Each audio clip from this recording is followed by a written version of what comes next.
Good day mga amigo!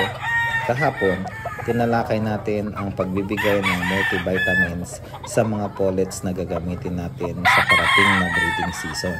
Ngayon naman, ang mga brood stag na gagamitin natin sa parating na breeding season ang bibigyan natin ng multivitamins. Kasi kailangan nila ito. Dapat natin silang turukan ng multivitamins once a week bago natin sila isalang. Mas maganda kung mas matagal natin silang prepare bago ang breeding season para maganda ang kondisyon nila kapag isasalang na natin sila. Napaka-importante po na maganda ang kondisyon ng ating brood stag na gagamitin bago natin sila isalang para maganda ang lalabas nilang offspring.